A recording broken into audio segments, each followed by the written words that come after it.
They ask me when I knew my son was braver than I'd ever be. I tell them the afternoon I watched him take 5 bullets meant for a child he'd never spoken to. But the truth I knew months before that, I just didn't have the wisdom to see it. 15 years have a way of clarifying things. Sitting here on this porch watching the sun dip below the same roofline where Emma used to play, I can trace the whole arc backward. Every moment I missed, every sign I ignored, every time that boy stood guard over my family while I sat inside thinking I had everything under control. I was 50 years old when it happened, old enough to know it better, young enough to still think I knew everything. Vietnam taught me to spot danger, taught me to move when other men froze, taught me that courage under fire was the only currency that mattered when bullets started flying. I came home with a Bronze Star I never talk about and 3 saved lives that still visit my dreams. But none of that prepared me for what a 10-year-old homeless boy would teach me about sacrifice. The thing about getting older, and I mean really older, the kind where your body reminds you daily that it's breaking down, is that you start asking different questions. Not what did I achieve, not what did I own, but what did I leave behind that matters? What ripples will keep moving after I'm gone? My daughter Emma is 21 now, works as a trauma nurse, says she chose the job because of what happened that afternoon, because she learned early that life hangs by threads and someone has to be there to tie them back together. My son Eli is 25, runs a foundation that's pulled 15,000 kids off the streets. He still limps on cold mornings, still has nightmares on the anniversary. But he shows up every single day to help other forgotten children become seen. That's my legacy. Not the shop, not the motorcycle, not the war stories. Them. But it almost didn't happen, because I was blind to what was right in front of me until the afternoon the shooting started. Let me take you back to where it began. Not the gunfire, further back, to the watching. To the boy who saw everything while the rest of us walked around in our comfortable bubbles thinking we were safe. 3 months before the bullets flew, before the brotherhood gathered, before my life split in two, before and after, there was just a boy on a bench. And I never even knew his name. The bridge over Jefferson Street had sheltered Eli Stone for 2 years by the time he found Maple Street. Not home in any sense that mattered, just the place where he closed his eyes at night and hoped to open them again in the morning. The concrete pulled heat from his body even in summer, leaving him shivering. In winter, it became a slow drain that kept him awake until dawn painted the sky gray. Tommy was the one who taught him about the bridge. Old Tommy's 60-something face, weathered like canyon stone hands that trembled from demons he carried. Tommy had served too, he said, though the details shifted depending on how much he'd had to drink. Coffee came first most mornings. Tommy always had a thermos, always poured half into a dented metal cup for Eli. The gesture never came with words, just the cup held out, just the understanding that they were bound by the same thread nobody wanted them. Eli would cup his hands around the warmth and study the city waking up, delivery trucks rumbling past, early commuters avoiding eye contact, the world moving forward while he stayed suspended in place. The notebook was his most valuable possession. A composition book he'd found in a dumpster behind the elementary school, only the first 10 pages used. He'd torn those out carefully, left them in the trash where they belonged. The remaining pages became his map, his memory, his proof that he still had a mind that worked even if his body was slowly failing. He documented everything. Which dumpsters had the freshest discards on which days, which store clerks glanced away when he pocketed expired sandwiches, which corners the police patrolled and at what times. The patterns that kept him breathing. The gas station on 5th Street had a bathroom with a lock that worked. Eli went there 3 times a week to wash. He'd strip to his underwear, use hand soap and paper towel scrub until his skin turned red. The attendant knew, had to know. But he never said anything, just kept the paper towel dispenser full. Staying clean felt important even when nothing else did. Like holding on to some piece of the person he used to be. The boy whose mother had taught him to brush his teeth twice a day. The boy whose father had shown him how to fold his clothes properly. That boy was dead killed in the same crash that took them. But Eli could pretend sometimes in the gas station bathroom mirror that he was still human. The crossing guard at Lincoln Elementary kept granola bars in her apron pocket. Ms. Linda, she had kind eyes and gray hair pulled back in a bun. Every afternoon when the children flooded out in their bright backpacks and clean clothes, she'd position herself at the crosswalk with her stop sign. And when Eli drifted past, keeping his distance but close enough, she'd slip a granola bar into his hand, never making eye contact, never making it obvious, just the press of wrapped oats and honey into his palm. He never thanked her, couldn't risk speaking, risk her asking questions, risk someone deciding he needed to be somewhere that wasn't here. Foster care had taught him what happened to kids who let adults get too close. So he took the bars and disappeared around the corner and ate them slowly, making them last, and tried not to think about Ms. Linda's kindness too much because kindness hurt worse than hunger. Maple Street found him by accident. He'd been expanding his territory, searching for new spots that hadn't been claimed by other street kids or the older homeless who'd defend their turf with violence if necessary. The neighborhood was quieter than most. Working class. The house is modest but maintained. The kind of place where people washed their cars on Saturday mornings and knew their neighbors' names. The bench sat across from a faded blue house with white trim, partially hidden by an overgrown hedge, perfect for observation without being observed. Eli settled there on a Tuesday morning in late summer. The heat was already building, pressing down like a weight. He positioned himself on the bench's edge, ready to bolt if someone complained. But nobody did. The street ignored him the way streets always did. That's when he saw them for the first time. A man emerged from the blue house, tall and broad-shouldered, moving with deliberate steadiness that reminded Eli of something he couldn't quite place. Tattoos covered his arms, visible beneath a gray t-shirt. He turned back toward the door and called something Eli couldn't hear. A little girl burst through the doorway like she'd been launched. Maybe 5 or 6 years old, dark curls bouncing, wearing a yellow sundress that caught the morning light. She ran to the man and wrapped her arms around his leg, laughing at something only she understood. The man knelt down, carefully despite his size. His hands were gentle as he retied her shoe, double knotting it, tucking the loops so they wouldn't trip her. The girl chattered the whole time, her voice carrying across the street in fragments. When he stood, he lifted her onto his shoulders in one smooth motion. She shrieked with joy, gripping his head, her legs dangling against his chest. He walked her to the driveway where several motorcycles sat, parked, their chrome gleaming. Something in Eli's chest twisted. Not jealousy exactly, something deeper. More like recognition of a world that used to exist for him. A world where fathers lifted daughters. Where mornings started with laughter instead of cold concrete. He observed them for 20 minutes. The man showed his daughter something about one of the motorcycles, letting her touch the handlebars, explaining things Eli couldn't hear. The girl listened with her whole body leaning forward, nodding seriously. When they finally went back inside, Eli sat motionless on the bench.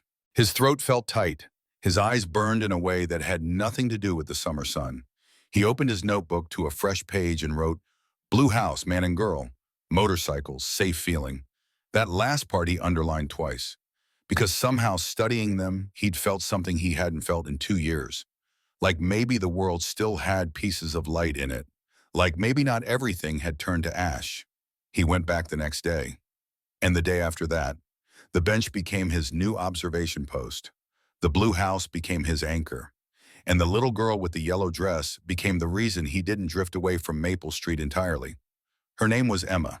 He learned that from listening. The man would call it out across the yard when she wandered too far toward the fence or stayed outside past lunchtime. "Emma, don't go past the gate. Emma, time to come in. Emma, Daddy loves you." Those 3 words landed different every time, like small stones dropped into still water, creating ripples Eli could feel even from across the street. The man's name took longer to piece together. Other men came and went on motorcycles, always greeted with embraces and handshakes. They called him Reese. And they wore vests with patches Eli didn't understand but sensed meant something important. Brotherhood, belonging. Things Eli had lost the night his parents' car folded around a semi-truck's trailer. He was 8 when it happened, old enough to remember everything, young enough that the memories stayed sharp instead of fading merciful into blur. His father had been driving, his mother in the passenger seat, Eli behind his dad, Sarah beside him in her booster seat. She'd been 5 then, small for her age, with the same dark hair Eli had and their mother's quick smile. They'd been driving home from his grandmother's house. 3 hours on Interstate 40, the sun setting ahead of them, painting the highway gold. Eli had been restless, bored by the drive kicking the back of his father's seat, even though he knew better. His dad had turned to look at him. Just a glance. Just 2 seconds of eyes off the road to say stop kicking. Buddy, we're almost home. 2 seconds for the pickup truck ahead to slam its brakes. 2 seconds for the gap to close. 2 seconds too many. Eli remembered the sound. Metal screaming, glass exploding, his mother's cut-off scream, Sarah's tiny hand grabbing for his, then spinning. Their car leaving the highway, tumbling down the embankment, rolling 3 times before wrapping around a concrete drainage pipe. When Eli opened his eyes, he hung upside down from his seatbelt. Blood ran down his face from somewhere. His left arm hurt in a way that made his vision swim. But he was alive. He turned his head slow because moving made everything worse. His father slumped forward against the steering wheel, not moving. His mother twisted at an angle that bodies don't naturally take, also not moving. And Sarah, sweet Sarah with her gap-toothed smile and her collection of stuffed animals and her habit of singing herself to sleep. Sarah's eyes were open, but she wasn't behind them anymore. Eli tried to say her name. His mouth wouldn't work right. He reached for her hand but couldn't bridge the distance, his arm dangling useless from the shoulder socket. He dislocated in the crash. Sirens approached in the distance, growing louder, but not loud enough, not fast enough. Sarah died while Eli hung there helpless, unable to do the one thing that mattered, unable to save her. The firefighters cut him out 20 minutes later, rushed him to the hospital, fixed his shoulder, stitched his scalp, treated him for shock. Social workers appeared with clipboards and soft voices. They told him what he already knew. His parents were gone. His sister was gone. He was alone now, but they'd take care of him. They'd find him a good home. They lied. The foster home they placed him in wasn't good. The couple who ran it saw children as paychecks, nothing more. 9 kids crammed into a 3-bedroom house. Meals were minimum effort. Attention was non-existent. Discipline was delivered with hands and belts. The older kids ran the hierarchy. Eli learned quickly. Keep your head down. Don't complain. Protect what's yours because nobody else will. He lasted 18 months before he ran. The breaking point came when another foster kid, a teenager named Marcus, with dead eyes and rough hands, decided Eli needed to learn a lesson about talking back. Marcus held Eli's arm over a lighter flame until the skin bubbled and cracked. Eli still carried that scar, small and puckered on his left forearm, a reminder that adults didn't always protect, that homes weren't always safe, that sometimes the only person you could trust was yourself. So he ran, and he'd been running ever since. 2 years on the streets taught him what school never could: how to disappear, how to read people in seconds, how to tell which strangers might help and which would hurt, how to survive on nothing and make nothing feel like something. But it also taught him what he'd lost. Every time he observed Reese lift Emma onto his shoulders, every time he saw them in the yard playing some game with her teddy bear that made her laugh until she couldn't breathe, every time he studied Reese kneeling down to tie her shoes with infinite patience, those moments weren't just beautiful. They were knives. They were everything Eli had destroyed the afternoon he distracted his father on Interstate 40, and yet he couldn't stop observing, because studying them felt like penance, like paying a debt he could never fully clear. Like maybe if he witnessed enough happiness, enough safety, enough love, maybe that balanced against what he'd taken from the world. Maybe it made him a little less of a murderer. That's what he called himself in his darkest moments, when the nights were too cold and sleep wouldn't come, when he'd wake gasping from dreams where Sarah called his name and he couldn't reach her. Murderer, because if he hadn't kicked that seat, his father wouldn't have turned around. The truck wouldn't have become a wall of steel. Sarah would still be singing herself to sleep. So Eli studied the Daltons from his bench across the street, and he wrote in his notebook, and he survived. And he tried not to think too hard about what kind of life he was living or why he kept breathing when 3 better people hadn't. The observation became routine. Mornings Reese would emerge, often working in the garage attached to the house. The sound of tools on metal carried across the street. Sometimes Emma would sit in a lawn chair beside him, coloring in a book while her father worked. Other times she'd play in the yard, making up elaborate games with her teddy bear that seemed to involve space travel and dragons in equal measure. Eli learned their rhythm. Reese worked Monday through Friday in his shop, leaving early, returning by 4. Weekends he stayed home, mostly spending time with Emma. Other men from the motorcycle group would visit. They'd gather in the garage, their voices rumbling low, the occasional burst of laughter breaking through. The neighborhood flowed around them. Mrs. Chen, 2 houses down, tended her garden religiously, though Eli noticed she always seemed to leave a grocery bag on her porch overnight. By morning it would be gone. He suspected she did it on purpose. Her small kindness wrapped in deniability. A teenager 3 doors over washed his car every Saturday, music blasting from a portable speaker. Tommy Chen, Mrs. Chen's grandson. Eli had been observing him for weeks. 14, tall for his age, moved with easy confidence that came from knowing you were safe. One afternoon, Eli had been sitting on his bench when he heard the screech of tires. Tommy had been crossing the street, headphones on, not paying attention. A delivery van came around the corner too fast. Eli moved without thinking. Sprinted across the street, grabbed Tommy's arm, yanked him backward. The van missed them by inches, the driver not even slowing. Tommy pulled out his headphones, face white. I didn't see. Eli was already walking away, heart pounding, not wanting attention or gratitude or questions. Tommy called after him, "Hey, wait," but Eli disappeared around the corner, another ghost melting into the landscape. He'd saved Tommy's life that afternoon, and Tommy never forgot it, even though he didn't know the name of the homeless kid who'd pulled him from death's path. An elderly couple walked their golden retriever twice daily at precise times. A young mother pushed a stroller past the bench where Eli sat, usually too absorbed in her phone to notice him. Unseen. That's what Eli had become. Not because he hid particularly well, but because people didn't want to see what made them uncomfortable. A homeless child was a failure of systems they wanted to believe worked. So their eyes slid past him. Their minds edited him out. Only Tommy saw him now, would nod when he walked past. Once brought him a sandwich without saying anything. Just set it on the bench and kept walking. And Miss Linda, and Mrs. Chen, though she never acknowledged it directly, and maybe sometimes Reese. Eli caught him glancing across the street once. Just a look, Reese's eyes landing on the bench for 3 seconds before moving on. But in those 3 seconds, Eli felt seen, really seen, the way his father used to see him before the accident. Then the moment passed. Reese went back to his work, and Eli stayed on his bench, and nothing changed. Until 3 weeks before everything changed forever. Reese Dalton had learned in Vietnam that the body keeps score. 30 years later, his knees ached when rain was coming. His back complained if he bent too long over an engine. His hands cramped sometimes from old fractures that hadn't healed quite right. 50 years old felt different than he'd expected.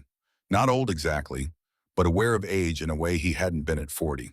Aware that time was moving faster, that Emma was growing up, that the life he'd built was good but temporary like everything else. The shop kept him busy.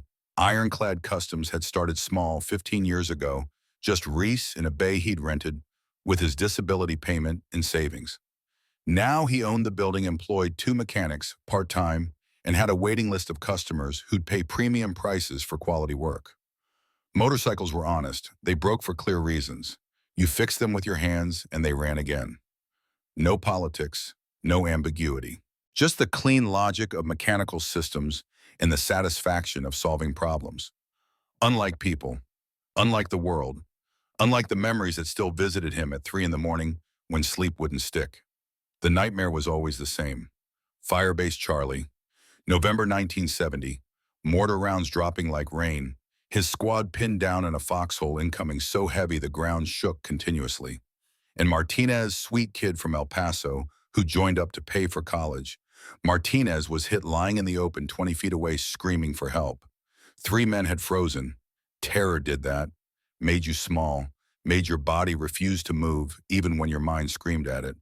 But Reese's sergeant had trained them better than that, had drilled into their bones that you don't leave brothers behind. You move, even when every instinct says stay down, even when the odds say you'll die. You move. So Reese had moved, crawled out of the foxhole under fire, reached Martinez, grabbed his drag strap, pulled him back across 20 feet of hell while the world exploded around them. Martinez lived, lost his leg, but lived, went home, went to college, became a teacher, and Reese got a Bronze Star he kept in a drawer and never talked about. because the metal couldn't capture what that crawl had really been. The sound of rounds hitting so close, he felt the pressure waves, the weight of Martinez screaming, the certainty that the next second would be his last, and the strange calm underneath it all. The acceptance that dying to save a brother was how it should be, that there were things worth bleeding for. He'd thought about that a lot lately, about what mattered, about what he'd leave behind when his own time came. Emma was the obvious answer, his daughter, his world, his reason for every decision. But Emma would grow up, would leave home, would build her own life, as she should. And then what? Would Reese Dalton's legacy be a successful business? Some motorcycles he'd restored, a house he'd paid off. His sergeant's words still echoed. Make your life count for something besides yourself. Reese had tried. He'd built Ironclad to be clean. No shortcuts, no criminal ties, no compromises that would make Emma ashamed. He'd raised his daughter to be kind and brave. He'd stayed active with Iron Brotherhood, the Veterans Motorcycle Club that gave former soldiers a place to process their shared trauma and support each other. But was it enough when he was gone, when Emma told her children about their grandfather? What would she say? That he fixed bikes, that he was a good father, true, but empty somehow? Like there should be more. Like he was waiting for something significant to happen that would justify all the years since Vietnam. He didn't know he was already observing it unfold from across the street. Tuesday afternoon, 3 weeks before the shooting, Reese was organizing receipts in his kitchen when the black Escalade pulled into his driveway. Expensive vehicle, tinted windows, the kind of car that didn't belong in this neighborhood. 3 men emerged. 2 hung back near the vehicle, scanning the street with professional awareness. The third approached the front door alone. Reese recognized the stance before he recognized the face. Military bearing, controlled movements, someone who'd served. He opened the door before the man could knock. Up close, the visitor was maybe late 50s, expensive suit gray at the temples, eyes that assessed everything in seconds. The kind of eyes Reese had seen in mirrors, combat eyes, but something else underneath, something broken that hadn't healed right. The man extended his hand. I'm Vincent Cross. Mind if I come in? Reese didn't take the hand, didn't move from the doorway. Depends on what you're selling. Vincent's smile didn't reach his eyes. He lowered his hand. Not selling, offering. There's a difference. Reese stepped out onto the porch, pulling the door closed behind him. Whatever this was, it wasn't happening where Emma might hear. Make it quick. Vincent gestured toward the motorcycles in the driveway, the garage visible behind them. Nice setup, Ironclad Customs. I've heard good things. You do quality work, honest work. That's rare. Reese said nothing, waiting. I also heard you served. 69 to 71 Marine Corps. I was 68 to 70, same branch, different unit. That's supposed to mean something.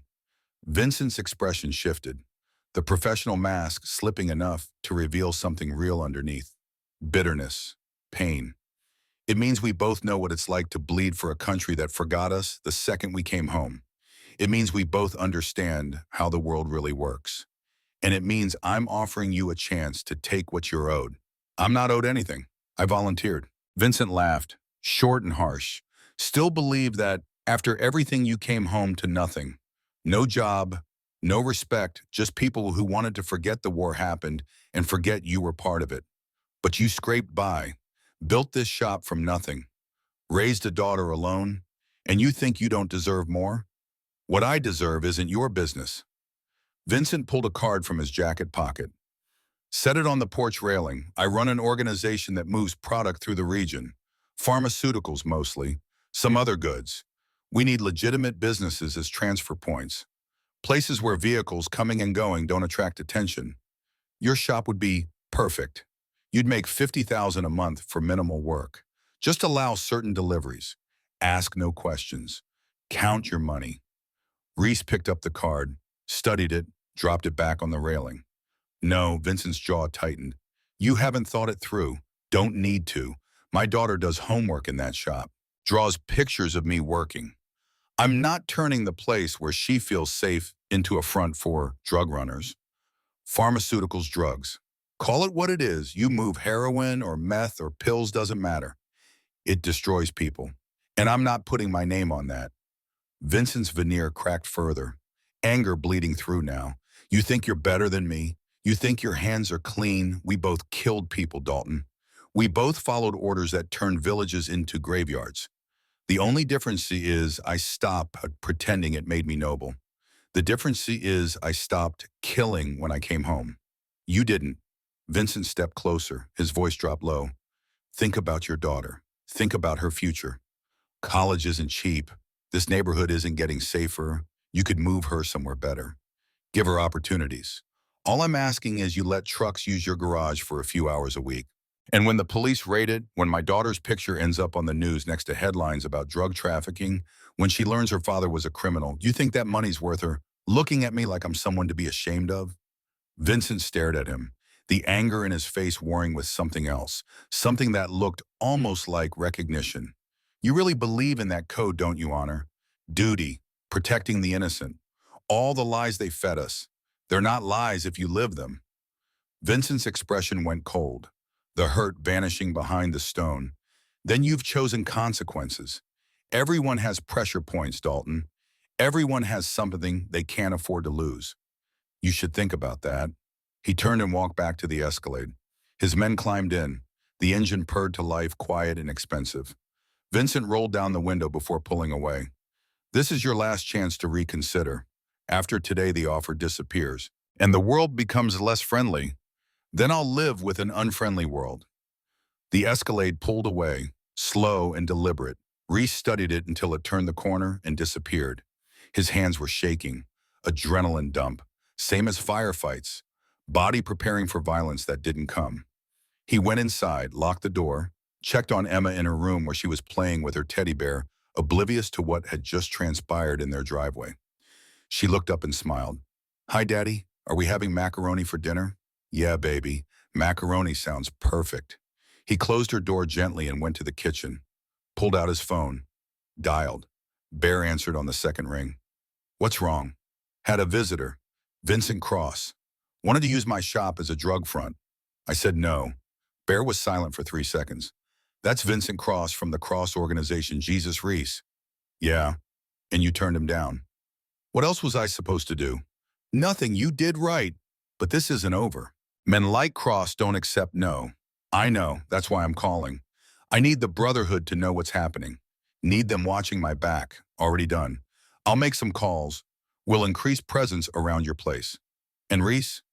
Yeah, you made the right choice. Your daughter's going to grow up knowing her father has a spine. That matters more than money. Reese hung up and stood in his kitchen staring out the window at the yard where Emma played. At the life he'd built, at the safety he'd created. And he wondered how long before Vincent Cross came back to shatter it. Across the street, hidden behind the hedge, Eli Stone observed the black Escalade drive away. His notebook was open in his lap. His hand moved quickly, recording everything. 3 men, expensive car, looked like business. Reese said no to something. Man looked angry when he left. He underlined that last part twice. Something was wrong. He felt it in his gut. The same instinct that had kept him alive on the streets for 2 years. The same instinct that had made him grab Tommy Chen's arm seconds before the van would have killed him. Bad men had come to the Blue House, and they'd left angry, which meant they'd come back. The Iron Brotherhood meeting happened that night at Bear Thompson's place.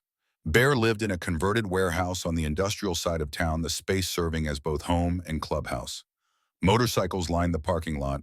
17 members answered the call, ages ranging from 45 to 72. All veterans, all bound by the code that mattered more than blood. Bear sat at the head of the table, prosthetic legs stretched out, his face carved by decades of hard living and harder memories. He'd lost his legs to a landmine in 1969, spent 2 years in VA hospitals learning to walk again, spent the next 40 years proving that disability didn't mean weakness. Reese told the story exactly as it happened. No embellishment, just facts. When he finished, the room stayed quiet for a moment. Then Wyatt spoke up. 72 years old, we too, and Korea veteran, the oldest and most respected among them. Cross served you, said. Reese nodded. Marine Corps. Same years as me, different unit. Wyatt's jaw worked. Then he knows better. He knows what honor means, and he chose to walk away from it. That makes him worse than a criminal, makes him a traitor to everything we fought for. A younger member, Tommy from Iraq, leaned forward. What do we do? Take the fight to him. Bear shook his head. We're not vigilantes. We protect our own, but we do it legal. Increase patrols around Reese's place, eyes on his shop. We make it clear he's not alone. That anyone coming for him comes through all of us. But what if they don't care? What if they come anyway? Then we respond. But we don't initiate. We're better than that. The vote was unanimous. Round-the-clock presence near Ironclad Customs. Extra bikes rolling past Reese's house, making their colors visible, sending the message that this brother was protected. For a week it worked. The brothers rotated shifts. Vincent Cross didn't return. No more Escalades appeared. Life settled back into routine. Bear called Reese on the 8th day. I think we scared them off. Cross knows he can't move on you without going through the whole chapter. That's too much heat. You think it's over? Bear hesitated. In that pause, Reese heard the answer. I think we bought you time. Stay alert. Keep your eyes open. But yeah, maybe he backed down. Neither of them believed it. But they wanted to. So they told themselves the danger had passed. They were wrong. Eli noticed the surveillance before anyone else did. Day 9 after the Escalade visit. Eli was on his bench studying the Daltons' house the way he always did. Emma played in the yard. Reese worked in the garage. Normal afternoon. Then the silver Honda Civic appeared. It parked 3 houses down, 2 men inside. They didn't get out. Just sat there, windows cracked, faces turned toward the blue house. Eli opened his notebook. Wrote down the license plate, XJK4829. Wrote down the time. Wrote down physical descriptions of the men. One heavy bald, one thin wearing a baseball cap pulled low. After 4 hours, the car drove away. It came back the next day. Different time, same location. The men sat for 3 hours. Observing. Always observing. Day 3, a white panel van appeared instead. Parked at the corner. Same men, new vehicle. This time, one of them had a camera with a long lens. Pointed at Emma. Eli's stomach twisted. He'd seen predators before, in foster care. On the streets? This was different. More organized, more patient. They weren't observing Reese. They were studying her.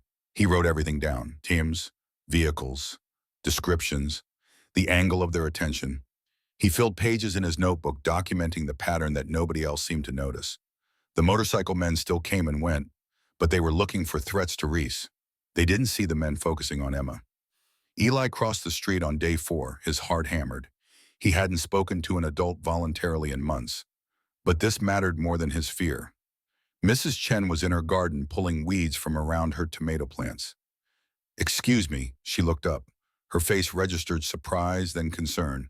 Oh, honey, are you all right? Do you need food? No. I mean, not now. I need to tell someone. There are bad men watching the Daltons, men in cars. They study Emma. I wrote it all down. He held out his notebook, hands shaking. Mrs. Chen stood slowly. She examined the notebook but didn't take it. Sweetheart, where are your parents? Where do you live? That's not important. The men studying Emma are important. They've been there 4 days, different cars, always studying her. You have to tell Mr. Dalton. Mrs. Chen's face softened in a way that made Eli's chest hurt. Honey, you look like you haven't eaten in days. Come inside. Let me make you some lunch. We can call someone to help you. I don't need help. Emma needs help. But Mrs. Chen was already moving toward him with that careful, concerned approach adults use when they thought you were broken. Eli bolted, sprinted down the sidewalk, his notebook clutched to his chest. Behind him, Mrs. Chen called out, but he didn't stop. Couldn't stop. Because adults always tried to fix him instead of listening. And if they called social services, he'd end up back in the system. Back in places where arms got held over flames. He ran until his lungs burned and his legs shook. Then he found a new spot to sleep that night, further from Maple Street, in case Mrs. Chen had called the police to report a vagrant child. But he went back the next morning, because Emma still needed observing, and nobody else was paying attention. The surveillance continued. Day 5, day 6, day 7. Different vehicles. Same men. The pattern evolving, tightening. Eli tried one more time to warn someone. Ms. Linda, the crossing guard who gave him granola bars. He approached her before the children arrived, when she was setting up her post. Ms. Linda, there are men studying a little girl. Emma Dalton, men with cameras, in cars. I've been writing it down. You have to tell someone.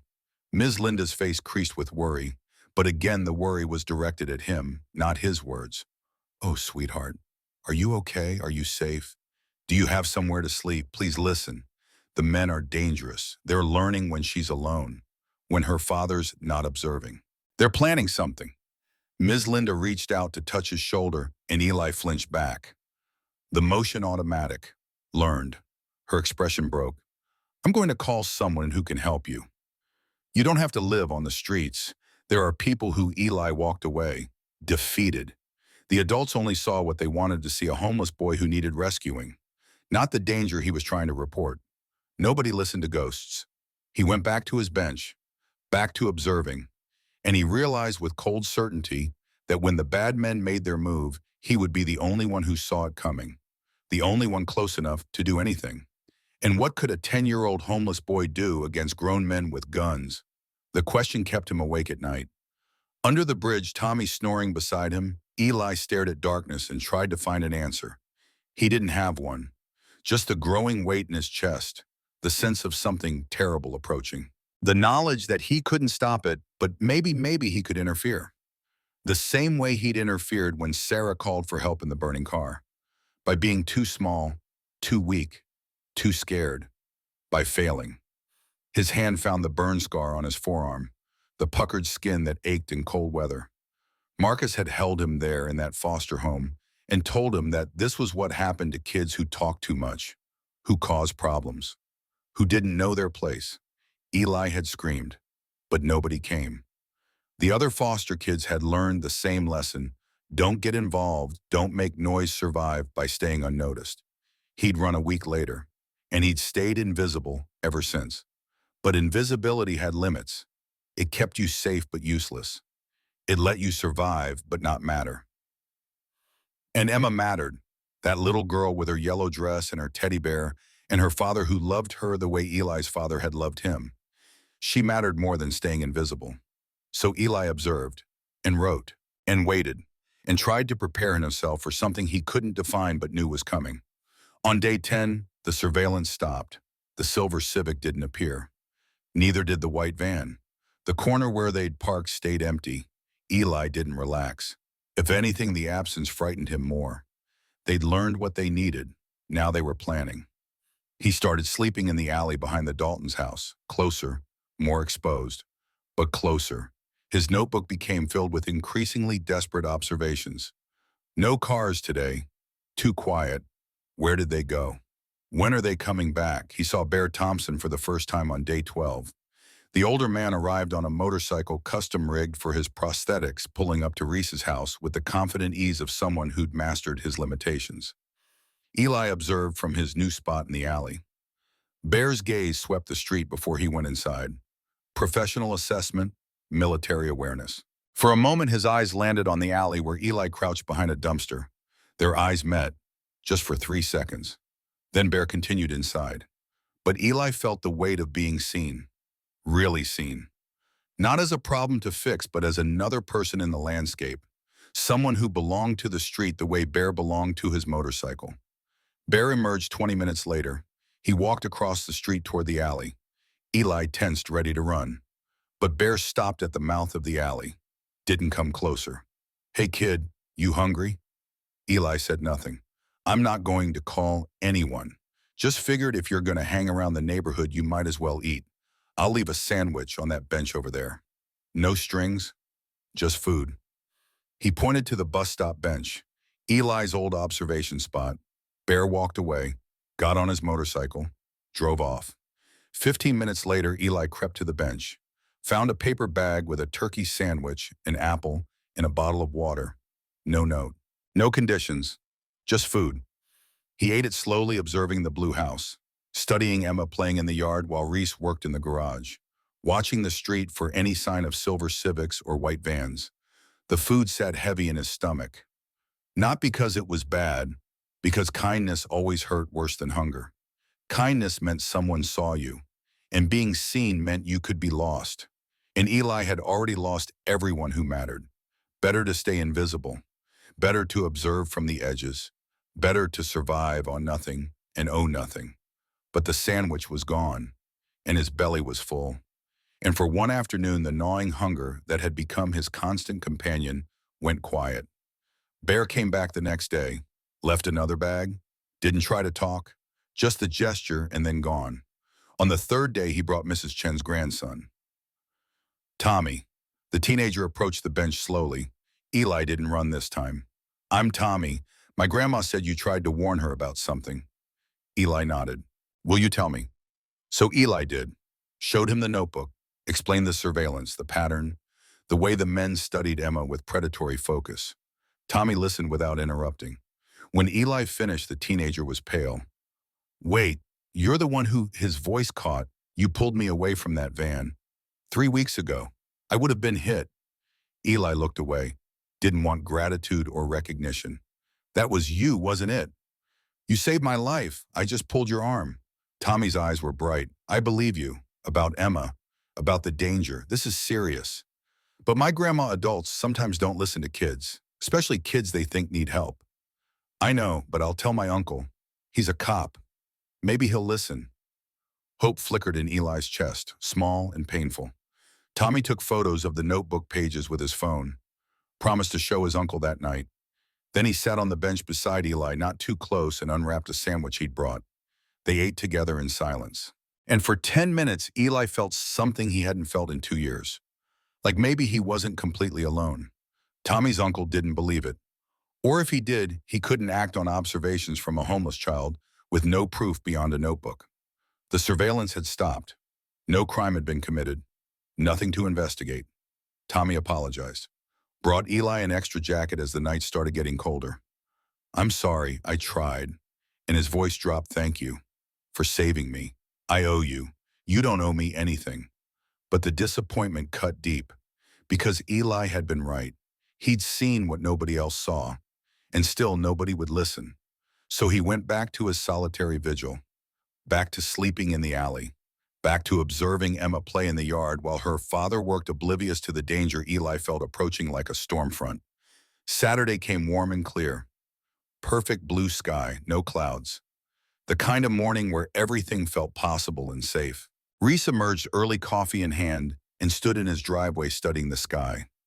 Eli observed him from the alley, saw the tension in his shoulders ease slightly, saw him smile when Emma burst through the door in her yellow dress, already talking a mile a minute about something that made her father laugh.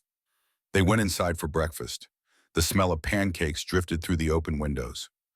Mrs. Chen worked in her garden. Tommy washed his car down the street, music playing from his portable speaker. A couple walked past with their golden retriever. Normal, peaceful, safe. Eli sat behind the dumpster and felt his chest tighten. Everything was too calm, too perfect. The kind of calm that felt like held breath. His hand found his notebook, flipped to the page where he'd written, when are they coming back today? The answer whispered in his bones. Today they come back. He didn't know how he knew, couldn't explain it if someone asked. Just the instinct that had kept him breathing for 2 years. The awareness that came from having nothing to distract you from reading the world's rhythms. Something was wrong with this perfect morning. Bear called Reese at 9 o'clock. Eli couldn't hear the conversation, but he saw Reese on the porch with his phone, saw his body language shift. Then Reese went back inside. The morning stretched on. Emma came out to play at 10:30. Reese stayed in the garage, glancing through the window every few minutes to check on her. The sun climbed higher, warming the street, making everything feel lazy and slow. Eli didn't move from his spot, his muscles cramped from sitting still so long. His throat was dry, but he couldn't leave, couldn't look away, because they were coming.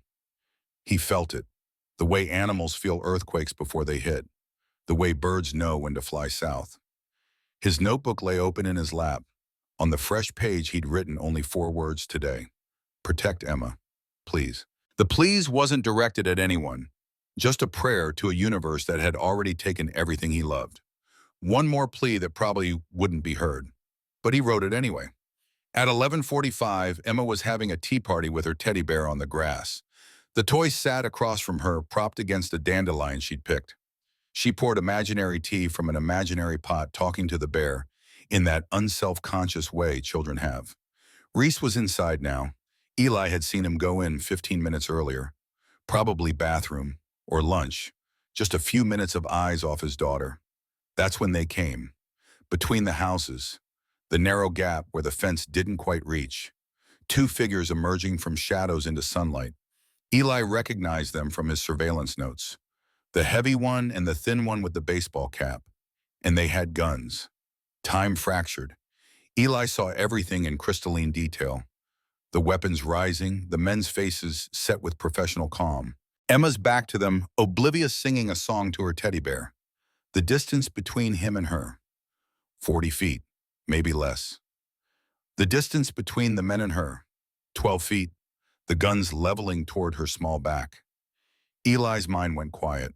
All the noise, the fear, the guilt, the years of surviving on scraps and sleeping on concrete, all of it fell away. In that silence, Sarah's voice whispered, "This time you don't fail." His body moved before thought caught up, legs uncoiling from behind the dumpster, feet hitting pavement, the notebook falling from his lap, pages fluttering. He ran, not away, toward. The men saw him too late, their fingers already squeezing triggers.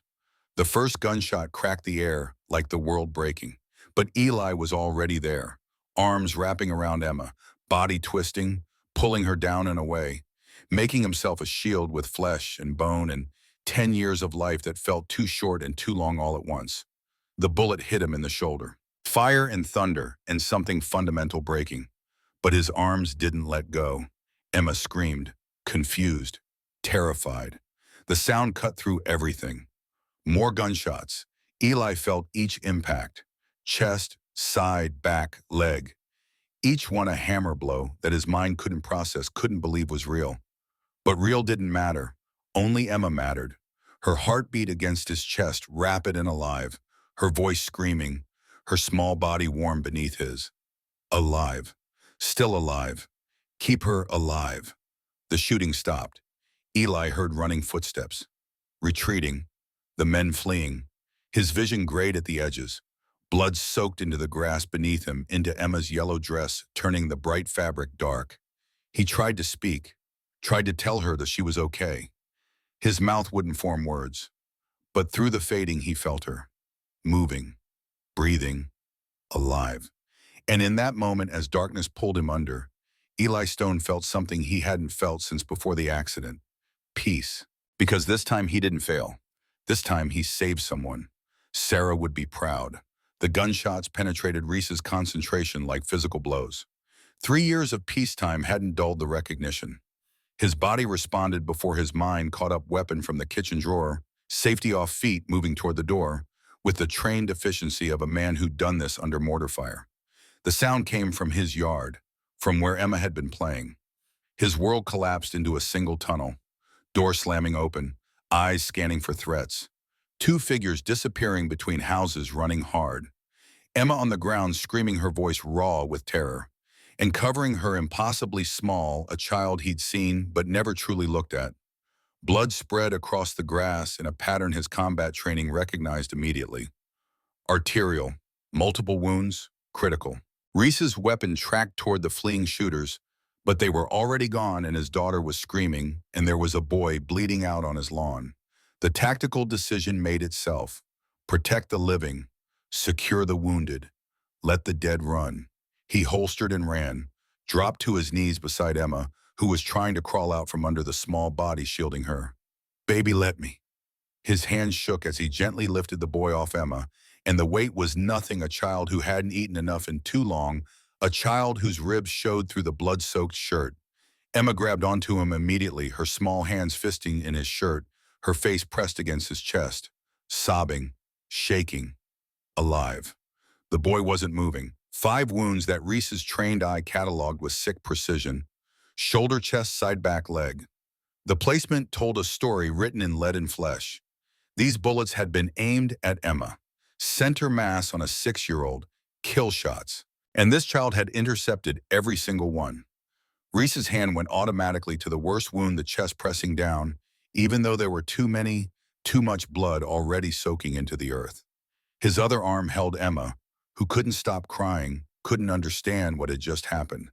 The boy's face was pale, lips going blue, breathing shallow and rapid in a way that meant the body was shutting down, prioritizing what it could still save. Stay with me. Reese heard his own voice from very far away. Help's coming. Just stay with me, son. The endearment slipped out unbidden. Because that's what this was, wasn't it? A son sacrifice, the kind of love that didn't need blood or names or history, just the pure, terrible mathematics of putting yourself between death and someone who mattered more. Mrs. Chen appeared with towels, her face gray with shock. Another neighbor was shouting into a phone. Sirens wailed in the distance, growing closer, but not fast enough. Never fast enough. Emma's sobs had quieted to hiccuping gasps against his chest. Her yellow dress was stained red. The boy's blood.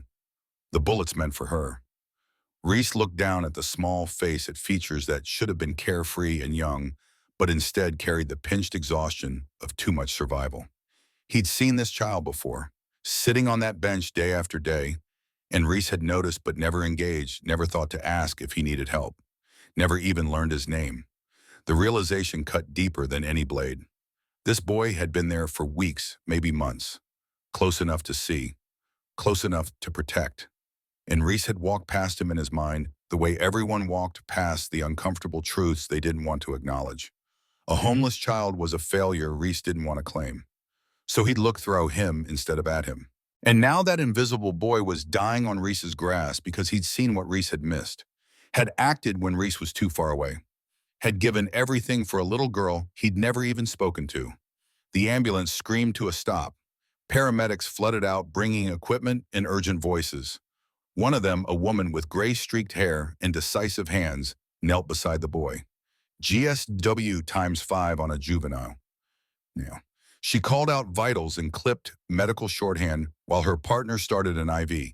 Pulse thready, respirations labored, blood pressure dropping. Get me Oneg now. Who is he? Her eyes found Reese, family guardian. The question landed like an accusation. I don't know his name. The paramedic's expression flickered judgment or pity. Reese couldn't tell before she turned back to her patient. Doesn't matter right now. What matters is getting him to St. Catherine's before he crashes. They worked with practiced speed, pressure bandages, airway secured. The boy loaded onto a stretcher with movements that tried for gentleness, but had to prioritize speed. Every second counted when the body was losing its race against exsanguination. Emma wouldn't let go of Reese. He stood with her in his arms, blood on his hands, from the boy's wounds, watching the ambulance doors close on a child whose sacrifice had saved his daughter's life. A motorcycle engine cut through the chaos. Bear Thompson's custom rig built around his prosthetics came to a hard stop at the curb.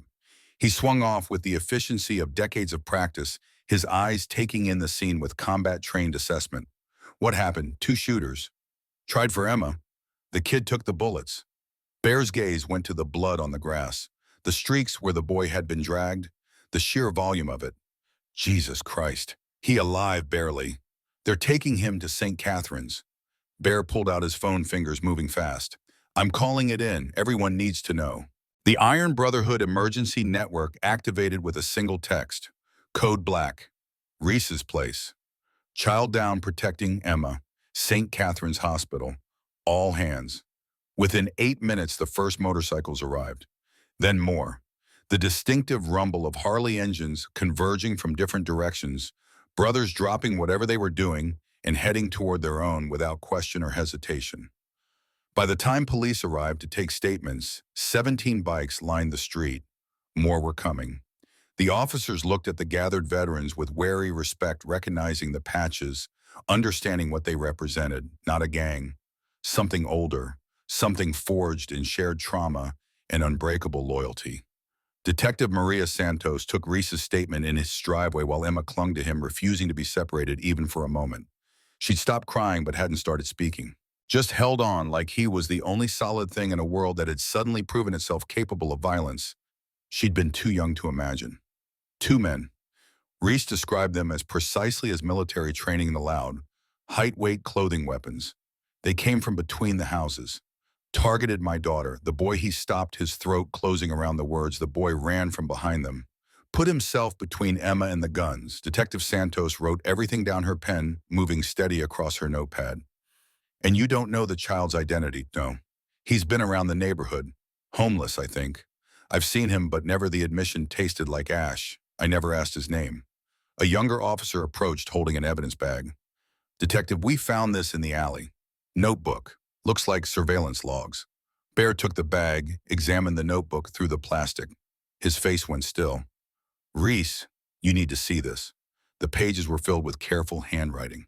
Dates, times, license plate numbers, physical descriptions, vehicle makes and models, all documenting the surveillance Reese had never noticed. Silver Civic XJK 4829. Two men watching house 9 a.m. 2 p.m. Watching Emma, specifically not the man. White panel van corner position. Man with camera. Photos of Emma playing.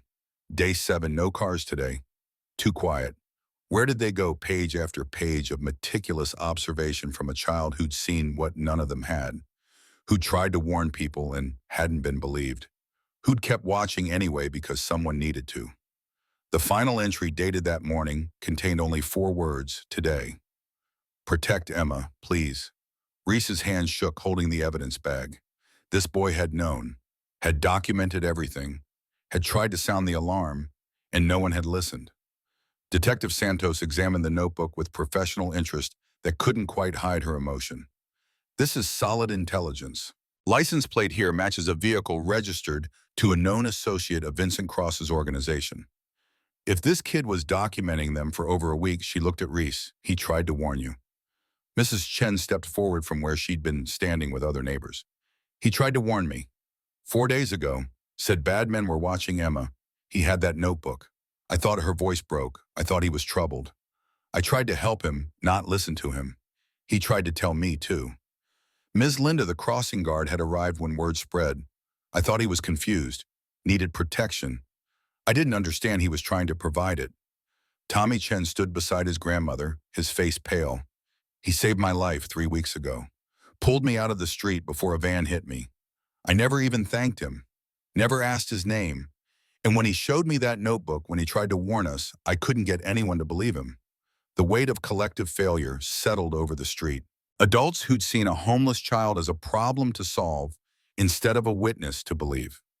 Who'd looked at him and seen only their own discomfort reflected back, while he'd seen everything that mattered and tried to save them from their blindness. Detective Santos closed her notepad. This changes things. With this documentation, we can tie the surveillance to Cross's people.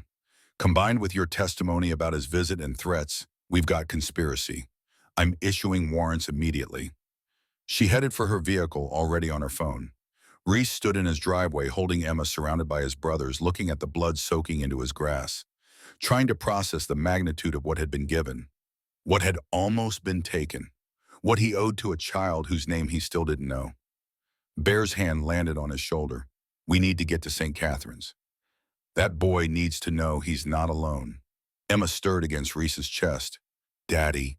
Her voice was small and broken. Is the boy going to die? No, baby, he's going to be okay. The lie came automatically. The truth that Reese had no idea that 5 bullets in a malnourished 10-year-old body was beyond the realm where promises had meaning stayed locked behind his teeth. Because Emma needed hope more than honesty right now. Promise, I promise, we'll do everything we can. It was the best he could offer, and it would have to be enough. St. Catherine's Hospital had handled plenty of motorcycle club activity over the years. Bar fights, road accidents, the occasional violent dispute that ended in the emergency room. But nothing had prepared the staff for what began arriving 20 minutes after the ambulance brought in the boy. Motorcycles filled the parking lot like an occupying force. Not rowdy, not aggressive, just relentless. They kept coming, wave after wave, veterans from 3 counties responding to the call. By the time the first hour passed, 62 bikes sat in formation, their riders filing into the waiting room with quiet purpose. Hospital security approached nervously. The head guard, Rodriguez, was former Army himself. He recognized the patches, the bearing, the disciplined way these men moved. This wasn't a gang. This was a brotherhood, and they weren't here to cause trouble. He posted 1 guard at the entrance for protocol, but otherwise let them be. The waiting room transformed. Leather vests lined every wall. Men ranging from their 40s to their 70s, all bearing the marks of combat service-filled chairs and floor space with patient vigilance. They didn't make noise, didn't demand updates, just waited with the collective intensity of soldiers who'd learned long ago that some battles required nothing but presence. Reese sat against the wall, Imma curled in his lap. She'd fallen into an exhausted half-sleep, her face pressed against his chest, fingers still clutching his shirt. He didn't move, didn't risk disturbing her, just held her and stared at the doors that led to the surgical wing, where a nameless boy fought for his life. Bear positioned himself nearby, his prosthetic legs stretched out, jaw set in that expression Reese recognized from their time in the same war. The look that said, "We're here until it's done, no matter how long that takes." Other brothers approached quietly. Tiny 300 pounds of tattooed carpenter who'd served in Desert Storm knelt beside Emma with surprising gentleness. "She going to be okay?" "Physically, yeah." Everything else, Reese's voice failed him. Tiny nodded understanding. "That kid's got more heart than anyone I knew in country. 10 years old and he chose to run toward gunfire. Most grown men would have frozen. He should have frozen, should have run, should have done anything except throw himself in front of bullets meant for someone else. But that's not who he is." Tiny's voice carried an odd note of reverence. "That's someone who understands what matters." Another brother approached, Wyatt the oldest among them at 72, moving slow with age, but still possessing the ramrod bearing of his service in 2 wars. He didn't sit, just stood looking down at Reese with eyes that had seen too much death to be shocked by more. "I threw myself on a grenade in Korea. It was a dud. Didn't go off. They gave me a medal anyway. Called it courage." Reese looked up, waiting. But that boy, Wyatt's voice roughened. He threw himself on bullets that were very much live. Did it for a child he'd never even met. That's not courage. That's something beyond it. That's grace. The word landed strange in a hospital waiting room full of hard men. But nobody contradicted it. Hours crawled past. Nurses came and went, tending to other patients, casting uncertain glances at the gathered veterans. A few brought coffee, sensing that these men weren't leaving regardless of visiting hours or policy. Tommy Chen arrived with Mrs. Chen. The teenager's eyes were red-rimmed. "I should have done more. When he showed me the notebook, I tried to tell my uncle. He's a cop. But there was no evidence, no active threat. They couldn't investigate, and I never even thanked him for saving my life." Mrs. Chen sat beside them, her hands twisting in her lap. "I offered him food, tried to help him inside, but he ran.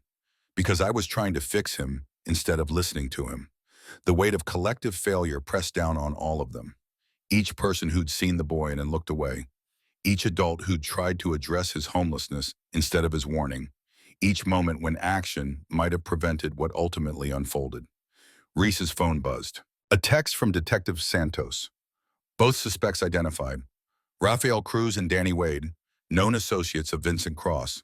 Warrants issued. They won't get far. He showed the message to Bear, who read it and nodded grimly. "Good.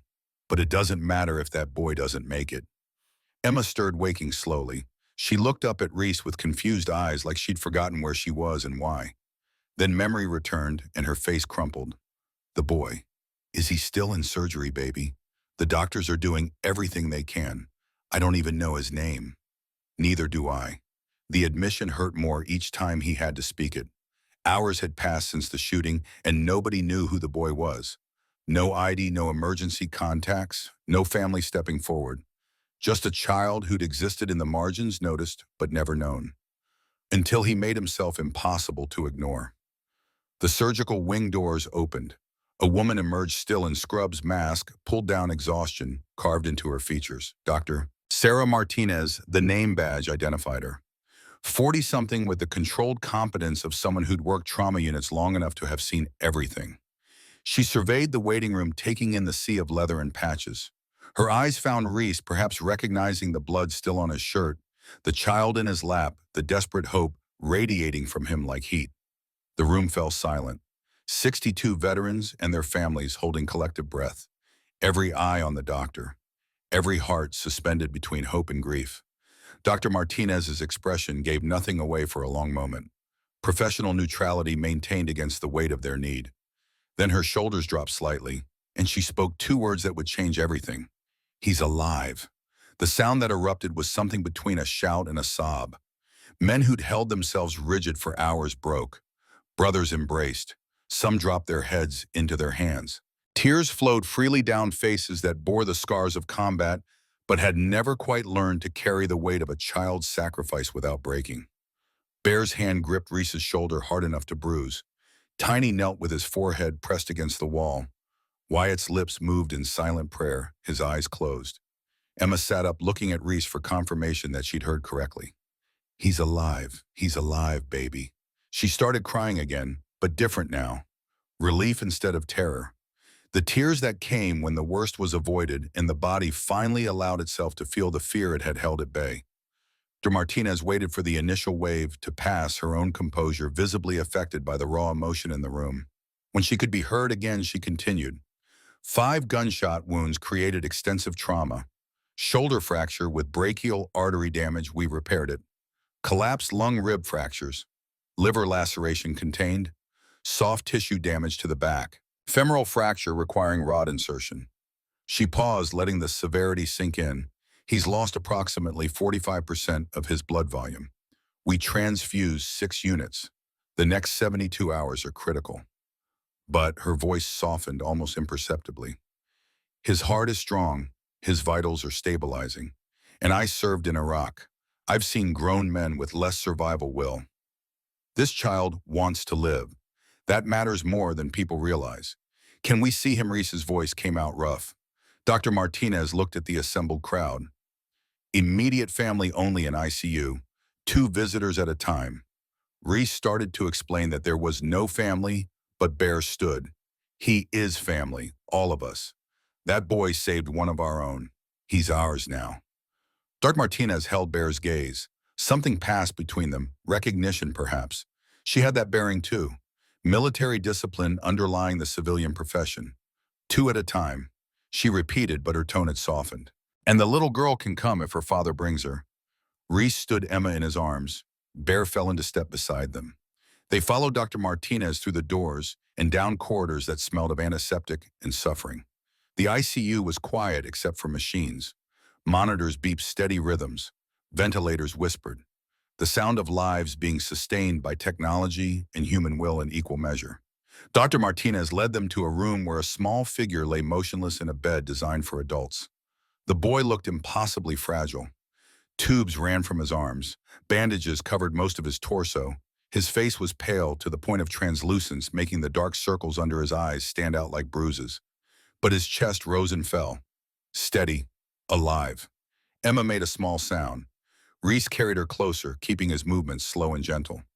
Can he hear us? Possibly. Dr. Martinez adjusted something on one of the monitors. We're keeping him sedated for now, but consciousness sometimes surfaces. Talk to him if you'd like. Reese approached the bedside. Up close, the boy looked even younger than 10. Malnourishment had kept him small. Stress had marked his face with lines that shouldn't exist on a child. And scattered across his exposed skin on his arms, his neck were older scars. Some looked like burns, others like impacts.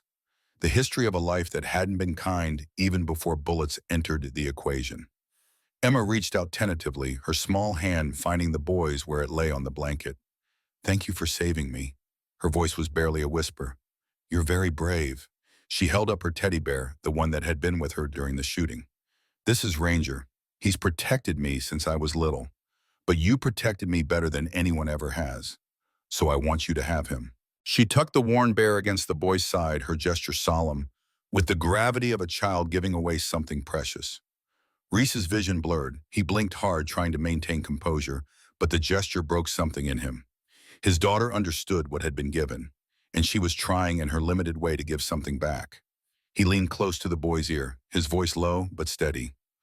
I don't know your name. I don't know where you came from or what your life was before today. But I know what you did. You saw my daughter in danger, and you didn't hesitate. You gave everything to protect her. He stopped gathering himself. I'm Reese Dalton. This is Emma.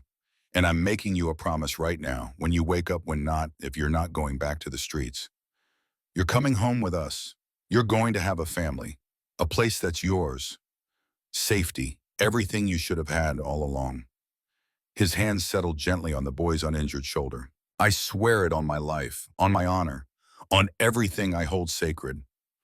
You saved my daughter. Now I'm going to save you. Bear stepped closer, his voice gravel and emotion. You hear him, son. When you're healed, you've got 50 brothers ready to stand behind that promise. You're Iron Brotherhood now, and we don't abandon our own. The boy's vitals spiked slightly on the monitor. Just a brief increase in heart rate. But it was there. Some part of him, even deep in sedation, had heard. Dr. Martinez appeared in the doorway. I need you to let him rest now. You can return in a few hours. Reese nodded, lifted Emma, who was reluctant to leave, but too exhausted to fight. We'll come back, she told the sleeping boy. I'll bring coloring books. You can draw with me when you wake up. They stepped into the hallway. The doors closed behind them, leaving them rushed to the machines and the medication and the long fight ahead. Bear looked at Reese. You meant it, about taking him in. Every word. You know what you're taking on? A traumatized kid with no history, no identity, medical needs we can't even guess at yet. The system's going to fight you. Then I'll fight back. Bear's expression softened. Good, because he needs someone like you, someone who understands sacrifice, who knows what it means to run toward danger instead of away from it. They walked back toward the waiting room where the Brotherhood waited, where 62 veterans would hear the news that the boy lived and would respond with the same fierce loyalty they'd shown in coming here. Because that's what the code demanded. That's what service meant. Not just on battlefields in distant countries, but here, now, for a child who'd proven himself worthy of every protection they could offer. Emma had fallen asleep again in Reese's arms by the time they reached the waiting room. He stood in the doorway looking at the assembled faces. He's alive, and he's going to make it. The room erupted again, quieter this time, but no less profound. Handshakes and embraces, a few more tears from men who'd thought they'd cried themselves dry. Wyatt approached Reese, his old eyes bright. What's his name? I don't know yet. Haven't been able to find out. He's got no ID, no records we can trace. It's like he's been invisible. Then we make him visible. We find out who he is, and we make sure everyone knows what he did. Reese nodded, but his mind was already elsewhere. Already on the logistics of keeping his promise. The legal battles ahead, the challenge of taking a homeless child and turning him into a son. It wouldn't be easy. Nothing worth doing ever was. But easy wasn't the point. The point was standing up when someone needed you. Running toward danger when everyone else ran away, making a promise and keeping it no matter what. The boy had shown them all what that looked like. Now it was Reese's turn to return the favor. The next 72 hours passed in shifts. Brothers rotated through the waiting room, maintaining constant presence. Reese went home only to shower and change clothes, Emma sleeping in her own bed for a few hours before they returned to the hospital. Detective Santos visited on the second day with updates. Rafael Cruz and Danny Wade had been apprehended at a motel 40 miles outside the city. They'd surrendered without resistance, understanding that jail was safer than the alternative. Every criminal network in the region knew what they'd done, what they'd tried to do, and nobody wanted to harbor men who'd tried to execute a child. Vincent Cross had vanished, but warrants were active. It was only a matter of time. Bear spent hours researching, trying to identify the boy through missing persons reports and foster care records. The breakthrough came from an unexpected source. Eddie, the neighbor who'd made the emergency calls, brought over a newspaper clipping he'd found while going through old boxes. A car accident 3 years prior. A family killed on Interstate 40. There was a photo, a young boy with dark hair and serious eyes. The same face that now lay unconscious in ICU, aged by hardship, but recognizably the same child. Bear showed the article to Detective Santos, who confirmed it through state records. The boy's name was Elijah Stone, 8 years old at the time of the accident that killed his parents, David and Michelle, along with his 5-year-old sister, Sarah. He'd been placed in foster care following the accident. He'd run away from the placement 18 months later. The system had been looking for him intermittently, but homeless children were easy to lose track of, especially ones who didn't want to be found. Now they had a name, a history, a reason for the guilt that must have driven an 8-year-old to the streets and kept him there for 2 years. Reese read the article multiple times, each pass revealing new tragedy.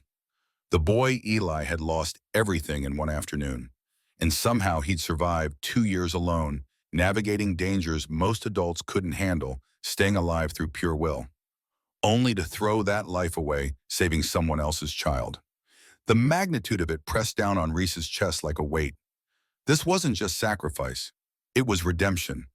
A boy trying to pay a debt he'd never actually owed, trying to balance scales that had been tipped by circumstance and bad timing and the random cruelty of physics. Saving Emma wouldn't bring back Eli's family, but maybe in Eli's mind it had been enough. On the third day, Dr. Martinez reduced the sedation.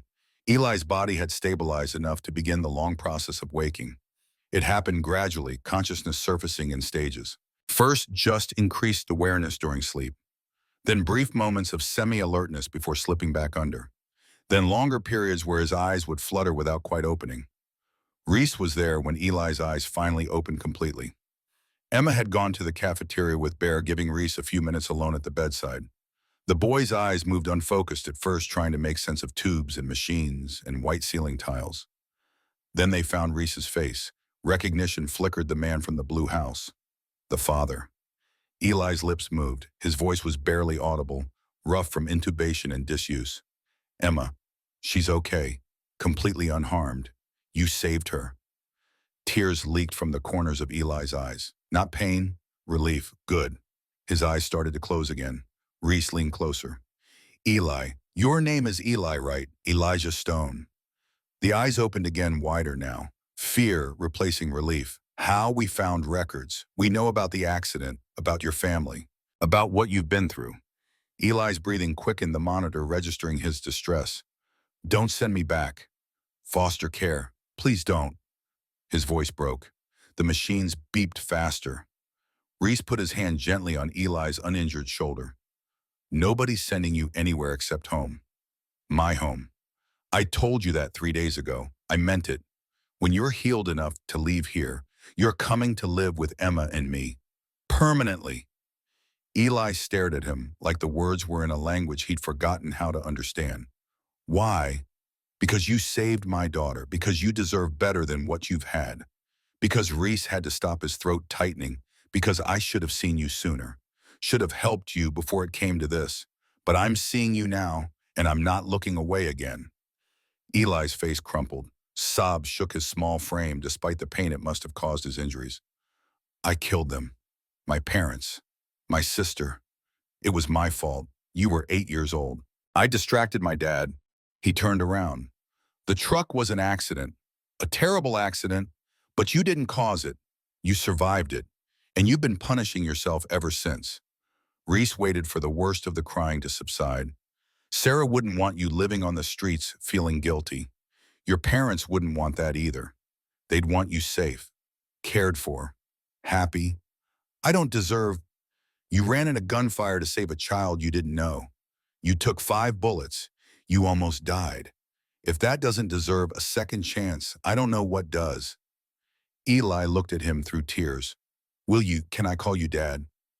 Reese's voice was firm. When the adoption goes through, you can call me Dad. Until then, Reese is fine. But either way, you're my son now. The words settled over Eli like a blanket. He nodded, exhausted from emotion and medication and the simple effort of being conscious. Emma came back then, Bear behind her. She climbed carefully onto the chair beside the bed.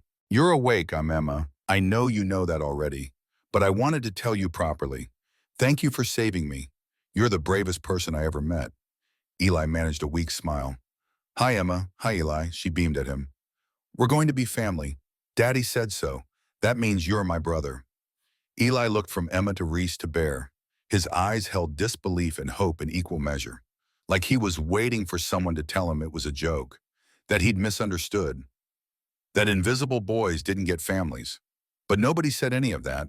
Instead, Emma started telling him about their house, about her room in the yard and the motorcycles in the driveway, about how she'd make space in her toy box for his things, even though he probably didn't have any things yet, but that was okay because they'd get him some. Her chatter washed over Eli like warm water, and slowly, carefully, he let himself believe that maybe, just maybe, he'd earned this after all. Recovery came in increments measured by what Eli could do without machines. First, the ventilator removed, then breathing on his own through pain that made each inhale feel like broken glass grinding between his ribs. Then solid foods, though his stomach had shrunk from years of irregular meals and rebelled against routine nourishment. Physical therapy began in the second week. A therapist named Karen, who'd worked with combat veterans and understood that healing required patience, layered over stubbornness. Eli's body fought back against movement. The shoulder fracture had been pinned, but the joint remained stiff, refusing to lift his arm past 90 degrees. His leg, held together with a titanium rod, wouldn't bear full weight for months. The chest wound ached with every breath, a reminder that his lung had collapsed and been reinflated by human hands in an operating room, while he'd floated somewhere between life and its alternative. But he was alive. That fact alone seemed to surprise him each morning when consciousness returned. Reese visited twice daily, bringing Emma after school and staying until the nurses insisted they leave. Bear came regularly, often sitting in silence, just presence without pressure. Other brothers rotated through these large men with scarred hands and military bearing, who treated Eli with a gentleness that contradicted their appearance. Tiny brought a handheld gaming system, something to occupy the hours between therapy sessions. Wyatt brought books, classics like Treasure Island and The Old Man and the Sea, and read aloud when Eli was too exhausted to hold pages himself. Tommy Chen visited with his grandmother, bringing homemade soup and awkward teenage conversation that gradually became easier. "You saved my life," Tommy said it during his third visit, the words tumbling out like he'd been holding them back too long. "That van would have hit me. I think about it every day. How I'd be dead if you hadn't grabbed my arm." Eli looked at his hands, the IV bruises fading from yellow to green. "I just pulled your arm." "Yeah, and now I'm alive," Tommy's voice cracked slightly. "So when you showed me that notebook when you tried to warn us about Emma, I should have made someone listen. I owe you twice now. You don't owe me anything." But the words settled between them anyway. A debt acknowledged, even if not accepted. The offerings accumulated on the windowsill. Get-well cards from people Eli had never met. Small gifts from brothers who understood what it meant to recover from wounds that went deeper than tissue damage. A photograph Emma had drawn of their family stick figures holding hands with Eli's figure wearing a cape because heroes needed capes, she'd explained seriously. De Martinez checked his progress daily, her professional assessment gradually shifting toward cautious optimism. The infections they'd feared never materialized. His young body, despite years of malnutrition, possessed a resilience that worked in his favor. By week 3, she began discussing discharge plans. "You'll need ongoing physical therapy, weekly checkups for at least 6 months, pain management as the wounds finish healing." And she paused, choosing words carefully, "someone to talk to about everything that's happened." "A therapist." Dr. Martinez nodded. "Trauma doesn't heal the same way bones do. It needs different attention." Eli studied his hands, the IV bruises fading from yellow to green. Will it go away? The dreams. She sat on the edge of his bed, a breach of professional distance that spoke to something beyond medical obligation. "No, but they become manageable. You learn to carry them without them carrying you." "How long did it take you?" Her eyes widened slightly. "I served in Iraq, lost people I cared about, and I still have nights where sleep doesn't come easy. But I learned to build a life around the holes instead of falling into them." She stood, returning to clinical posture. "The point is, you don't do it alone. That's what therapy's for, what family's for." The words still landed strange in Eli's ears. Family, like a concept he understood intellectually but couldn't quite believe applied to him. Detective Santos returned during week 4 with a briefcase full of evidence and a tablet showing mugshots. She pulled a chair close to Eli's bed, her manner professional but not unkind. "I need you to look at these photos. Tell me if you recognize anyone." Eli scrolled through faces, his finger pausing on the third image. Heavy build, bald head. The man from the silver Civic. Him, he was watching the house. Drove the car most days. Rafael Cruz. Santos made a note. "Keep going." The 7th photo stopped Eli's finger. Thin-faced baseball cap, him too. He was always with the first man. They watched Emma together. Danny Wade. She opened a folder, spread photographs across the bed. "Are these the men who shot you?" Eli studied the images. Crime scene photos taken from security cameras he hadn't known existed. 2 figures between houses, weapons raised. The angle captured their profiles clearly. Yes, definitely them. Santos gathered the photos back into her folder. They were arrested 6 days after the shooting. Both have confessed. They're claiming they followed orders from Vincent Cross, who'd marked Mr. Dalton's family for retaliation after he refused to cooperate with the Cross's operation. Will they go to prison? They'll never see the outside of a cell again. Santos's voice carried the weight of certainty. Attempted murder of a child, conspiracy, weapons charges. The DA is prosecuting this personally. She's never lost a case involving crimes against minors. What about the other man, Vincent Cross? We got him 2 days ago. Nevada motel. He's being extradited back for trial. She closed her briefcase, preparing to leave. You'll need to testify. The defense will try to create doubt, claim their clients were coerced or following orders without understanding the target. Your testimony about the surveillance, about what you witnessed, it seals the case. Eli's stomach tightened. Speaking in front of strangers. Having lawyers question his observations. Reliving the moment the guns raised and his legs carried him forward. I don't want to. I understand. But those men tried to kill Emma. They shot you 5 times. If you don't testify, there's a chance, small but real, that they could argue down to lesser charges. Get out someday. The thought of Raphael and Danny free walking streets where Emma might be crystallized Eli's resolve faster than any appeal to duty could have. When's the trial? 6 months from now, probably. You'll be recovered by then, and you won't be alone. Mr. Dalton will be there. The whole brotherhood from what I've seen. Eli nodded, accepting the future burden because the alternative was unthinkable. Santos stood to leave, then paused. One more thing. We've been investigating your foster care placement. The one you ran from. A boy named Marcus. Eli's hand went automatically to the burn scar on his forearm. We have evidence he abused multiple children in that home. Your case, combined with others, is enough to press charges. He'll face justice too. Eli felt something shift in his chest. Not quite relief, but acknowledgement that the past was being addressed, not just buried. The adoption process began while Eli still used a walker. Social services assigned a caseworker named Ms. Rodriguez, a woman in her 60s who'd spent 30 years in the system and developed a weary skepticism about easy solutions to complex problems. She interviewed Reese extensively, wanted financial records proving he could support another child, employment history, criminal background checks that came back clean, references from employers, neighbors, and fellow Iron Brotherhood members who provided character statements bordering on testimony. She inspected the Dalton home, measuring bedrooms and checking safety features with clipboard efficiency. Interviewed Emma at school, asking questions about her father and their home life, looking for signs of instability or danger that weren't there.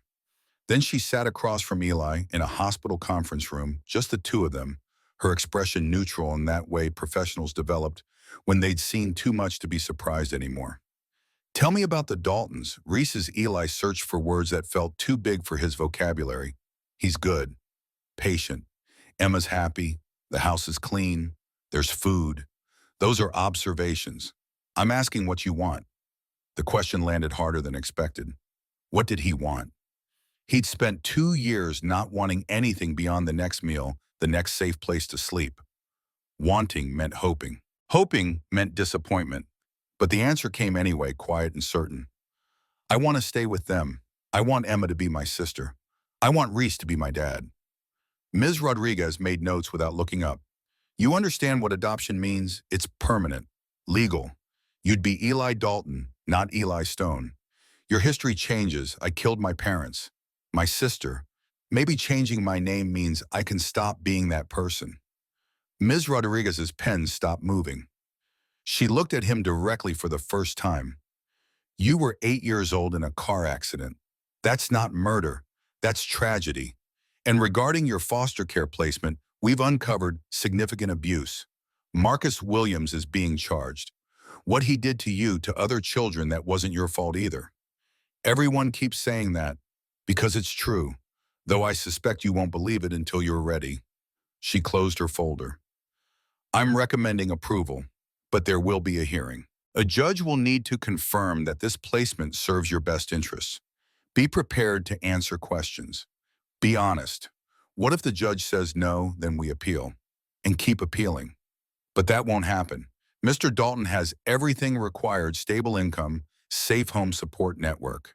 And more importantly, he wants you. Not for publicity or to be a hero, because he genuinely believes you belong in his family. How do you know? I've been doing this for 30 years. I can tell. When someone's playing savior versus when someone's seen another human being and decided to show up. Mr. Dalton is showing up. Discharge came on a Tuesday morning, 6 weeks post-shooting. Dr. Martinez signed the paperwork with instructions about wound care and physical therapy and red flags that would require immediate return. The hospital had become familiar, safe in its routine. Leaving meant facing a world that had proven itself violent. Eli dressed slowly in clothes Reese had brought: new jeans, a button-down shirt that accommodated the bandages still covering his chest, sneakers that fit properly. Everything fresh from stores tags removed sizes correct. The opposite of the stained, too small clothing he'd worn for 2 years. A nurse wheeled him to the entrance where Reese waited with his truck. Emma bounced beside it holding a welcome home banner she'd made with construction paper and markers. She hugged him, carefully aware of his injuries, but unable to contain her excitement. "You're coming home. Your room is ready. We got you a bed and everything." The drive to Maple Street felt surreal. Eli observed familiar landmarks past the gas station where he'd washed, the elementary school where Miss Linda worked, the crosswalk, the bench where he'd spent countless hours watching the Blue House. Except now, he wasn't watching from outside. He was going inside. Reese pulled into the driveway, killed the engine, helped Eli out, steadying him when the walker proved awkward on gravel. The house looked the same from this angle. White trim, blue siding, motorcycles parked neatly. But everything felt different walking toward it rather than observing from across the street. Inside smelled like home cooking. Mrs. Chen had brought casseroles, the scent of ginger and garlic mixing with something sweet, from Bear's contribution of apple pie. The living room held comfortable furniture arranged around a television. Photographs lined the walls: Emma at various ages, Reese in his Marine uniform group, shots of the Brotherhood at rallies and events. Emma tugged his hand gently. "Come see your room." She led him down a hallway to the second bedroom.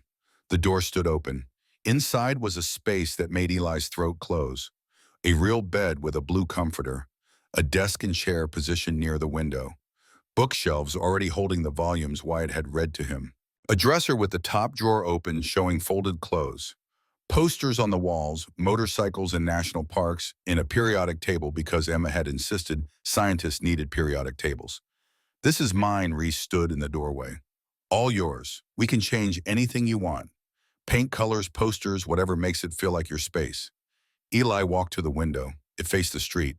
From here, he could see the bench where he'd sat for months, could see the hedge that had hidden him, could see the gap between houses where Raphael and Danny had emerged with murder in their hands. His hands started shaking. The walker clattered slightly. Reese's hand landed gentle on his shoulder. "I know. It'll take time before this feels safe again. But we're here. You're not alone in it." Eli turned away from the window, studied the room that was his, the bed that would be warm every night, the walls that would stay standing around him. "Thank you." The words felt insufficient for what he meant: not just gratitude for objects, but for the fact of being seen, being chosen, being kept. Reese understood anyway. "You're welcome, son." The first week home revealed challenges nobody had anticipated. Eli woke screaming twice, nightmares about bullets and Sarah's voice and blood spreading across yellow fabric. Reese came both times, sitting on the edge of the bed until Eli's breathing slowed, never saying it's just a dream, because dreams that felt that real deserve more respect. Eating at the table proved difficult. Eli's instinct was to eat fast, protect his food finish before someone could take it away. Emma observed with wide eyes the first dinner as Eli practically inhaled his plate. "You don't have to hurry," Reese kept his voice level. "There's more if you want it, and nobody's taking anything from you." Eli forced himself to slow down, but the anxiety remained. Scarcity thinking didn't disappear just because circumstances changed. Physical therapy happened 3 times a week at a clinic staffed by people who'd worked with trauma cases. Karen, his primary therapist, pushed him through exercises that hurt worse than the injuries themselves. Stretching the shoulder, bearing weight on the leg, building back strength that malnutrition and bed rest had stolen. He wanted to quit every session, wanted to say his body had done enough, taken enough earned rest. But Karen had a way of looking at him that said she'd heard every excuse and wasn't accepting any. "You ran toward gunfire. You can handle 10 more reps." School enrollment waited until his mobility improved, but a tutor came to the house daily. Mr. Patterson, retired teacher in his 70s, assessed Eli's education with kind efficiency and started filling gaps. Math had fallen away during street years. History was spotty. Science barely existed beyond what he'd observed surviving. But reading remained strong. Eli devoured books the way he'd once devoured scarce meals.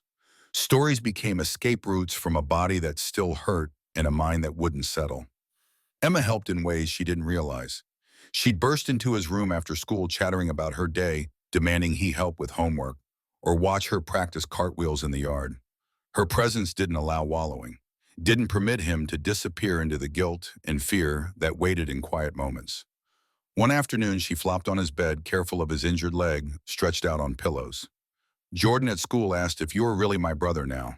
What did you tell her, that you're not my brother? Yet, but you will be soon, as the judge says so, and that you're the bravest person in the whole world. Eli studied her, this 6-year-old, with absolute faith in simple truths. I'm not brave. I was terrified. Daddy says being brave means doing the right thing even when you're scared. So you're definitely brave. The logic was irrefutable in the way only children's logic could be. Bear brought Marco to the house 8 weeks after Eli's discharge. The teenager hung back uncertain, but Bear's presence provided cover for the awkward introduction. Eli, this is Marco. He's been on the streets about 6 months. Thought maybe you two could talk. Marco was 12 taller than Eli, but carrying the same wariness, the same careful observation of exits and threat assessment. His clothes were dirty, but not filthy. His face showed exhaustion more than hunger. They sat on the porch, Bear, giving them space by heading inside with Reese. How long were you out there? Marco's voice carried the flat affect of someone trying not to care about the answer.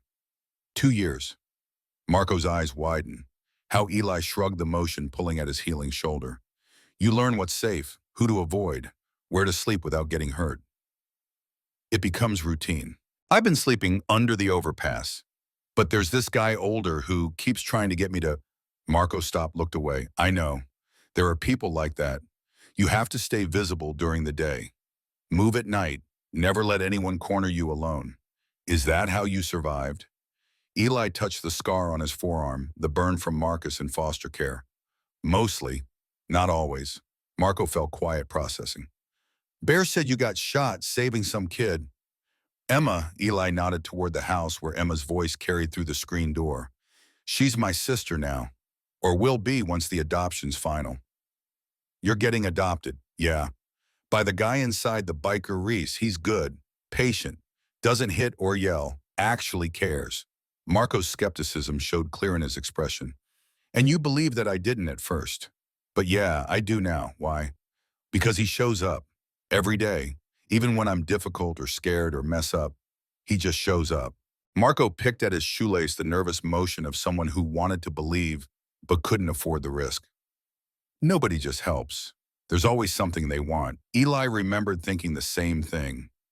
Remembered refusing help from Mrs. Chen, running from Miss Linda's kindness, rejecting every offered hand because hands that helped also hurt. Sometimes people help because it's right, not because they get something out of it. That's naive, maybe. But I'm sitting here instead of under a bridge, so maybe naive works better than I thought. Bear emerged from the house, cutting the conversation short. Marco, Mrs. Chen has space in her house. Her grandson Tommy lives there too. You'd have a real bed, regular meals, rules, but fair ones. You interested? Marco studied Eli, searching for confirmation that this wasn't a trap. Mrs. Chen's good. She helped me even when I wouldn't let her. Tommy's solid. You could do worse. After a long moment, Marco nodded. Okay, I'll try it. Bear's hand landed on the boy's shoulder. That's all anyone can ask. Try. Observing Marco leave with Bear, Eli felt something shift. He'd been helped. Now he'd passed it forward even just a little. The debt he'd been trying to pay started feeling less like obligation and more like choice. The court hearing happened on a cold October morning, 4 months post-shooting.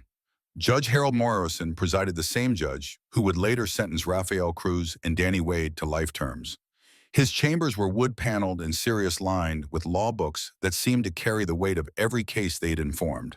Eli sat between Reese and the lawyer Collins, wearing clothes that Emma had helped pick out, khakis and a button-down shirt that made him feel like someone playing dress-up as a normal child. His legs still ached in cold weather. His shoulder protested when he moved wrong. But the walker had been replaced with a cane, and the cane spent most days in the corner unused.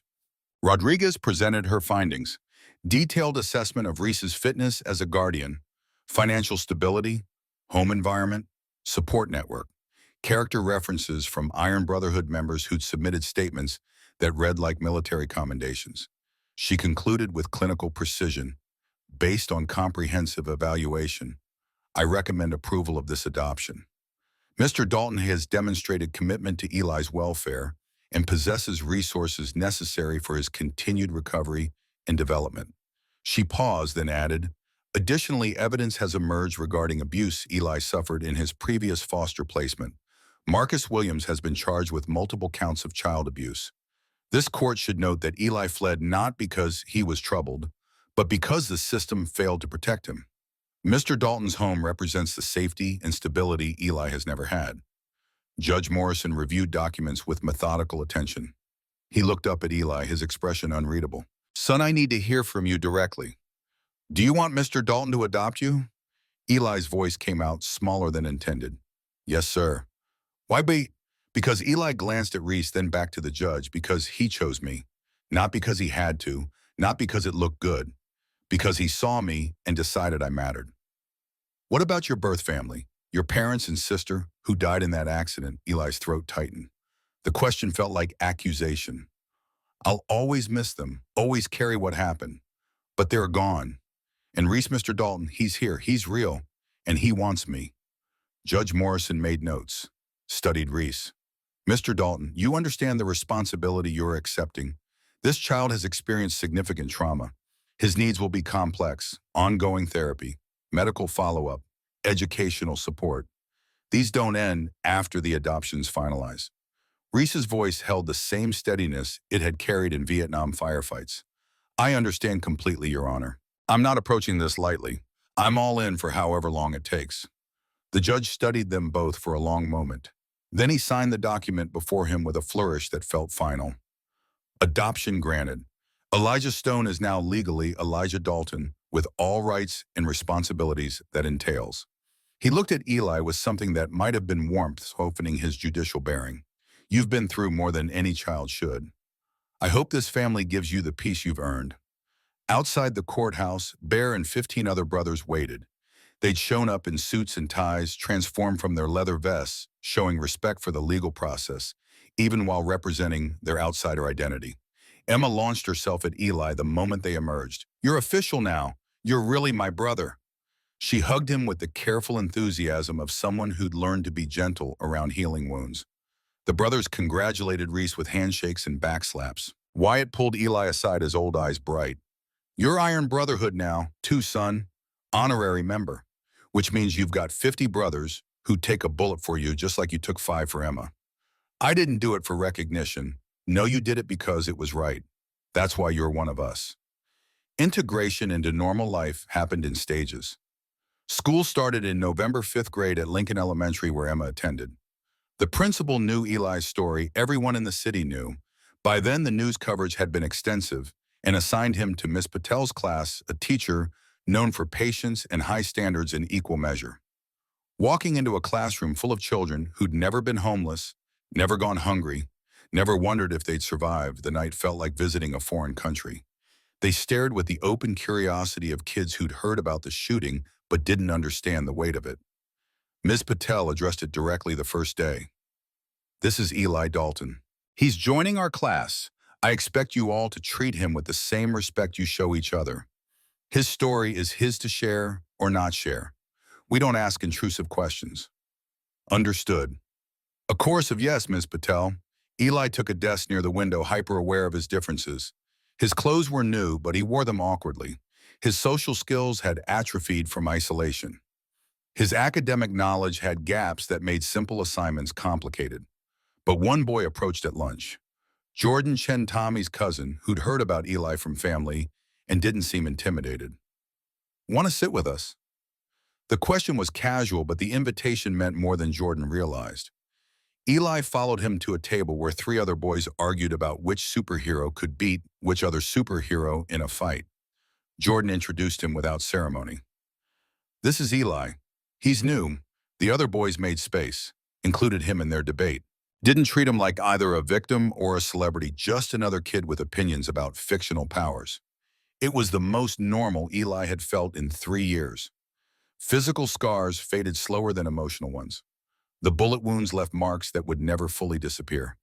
Puckered skin on his shoulder, a divot in his chest where muscle had been destroyed, the line down his leg where surgeons had inserted the rod. Each one a permanent reminder of the afternoon that split his life into before and after. Physical therapy graduated to exercises Eli could do at home. Karen gave him a routine stretches, strength training, cardiovascular work to rebuild stamina. Most days he followed it. Some days the motivation didn't come and Reese would find him sitting on his bed staring at nothing. Those days Reese didn't push, just sat beside him until Eli found words for what was wrong. I keep thinking about them. Raphael and Danny, they're in jail but they're still in my head. Reese understood that particular haunting. He still saw faces from Vietnam, still heard voices of men who hadn't made it home. They live in your head because what they did mattered, because you survived something that should have killed you. Your brain's trying to process that. Will it stop? Probably not completely, but it gets quieter, less constant. You learn to live around it. How did you learn? By accepting I couldn't change what happened, only how I carried it forward. The conversations happened in fragments. Late nights when Eli couldn't sleep, early mornings when nightmares woke him, quiet moments in the garage while Reese worked on motorcycles and Eli observed, learning through observation the same way he'd learned to survive. 8 months after the adoption, on a Saturday morning that started like any other, Reese collapsed in the garage. Eli was there handing him tools while Reese worked on a vintage Harley. One moment Reese was reaching for a wrench. The next he was on the ground, clutching his chest, his face gray. Dad. The word came automatic now, no longer strange on Eli's tongue. Reese, his voice came out strained. Phone. Call 911. Eli ran for the house, his legs screaming protest but adrenaline overriding pain. Found the phone, dialed with shaking hands. My dad, he's having a heart attack. Garage, please hurry. Emma appeared in the doorway, saw Eli's face, started crying. The ambulance arrived in 7 minutes. Paramedics swarmed Reese, asking questions, starting IVs, loading him onto a stretcher. Eli and Emma rode with them. Emma in Eli's lap, both of them terrified. At the hospital, Bear appeared within 20 minutes, having gotten Eli's frantic call. Other brothers arrived soon after. The waiting room filled again, just like it had 8 months earlier. But this time it was Reese fighting for his life. Dr. Martinez found them after 2 hours. Her presence felt like fate, the doctor who'd saved Eli now treating the man who'd saved him in different ways. He's stable. It wasn't a full heart attack, more of a severe arrhythmia. His heart's under stress. We're running tests, but he'll need medication, lifestyle changes, monitoring. Can we see him? She nodded. 2 at a time. Eli and Emma went together, found Reese in a hospital bed, monitors beeping, looking older and more vulnerable than Eli had ever seen him. Hey, kids! Reese's voice was weak but steady. Sorry for scaring you. Emma climbed carefully onto the bed, burrowed against his side. Eli stood at the bedside, his hand finding Reese's. You can't die. Eli's voice broke. I just got you. You can't die. I'm not planning on it. But Eli, Reese squeezed his hand. You need to hear this. If something happens to me, you and Emma will be okay. Bear's agreed to be guardian if needed. The Brotherhood will make sure you're cared for. Nothing's going to happen to you. We don't get to control that. But I need you to know these past 8 months, being your dad, watching you heal and grow, it's been the best thing I've done with my life. Better than any medal. Better than any business. You made my life matter. Tears streamed down Eli's face. You made mine matter too. Reese pulled him closer, his other arm around Emma. Then we're even. But they weren't, and Eli knew it, because Reese had given him everything, family, safety, purpose, and Eli had only given back one afternoon of courage. Except maybe that was the point. Maybe one afternoon was enough if it led to this. If it created family where there had been none. If it turned invisible into seen, lost into found, alone into together. Reese recovered. Medication regulated his heart. He made lifestyle changes better. Diet, regular exercise, stress management. But the scare had shifted something. Made everyone aware of mortality in ways they'd avoided thinking about. It also deepened Eli's resolve. If time was limited, it had to be used well. had to count for something. The trial came in March, 9 months after the shooting. The courthouse was packed, media, Iron Brotherhood members, neighbors, people who'd followed the story and wanted to see justice served.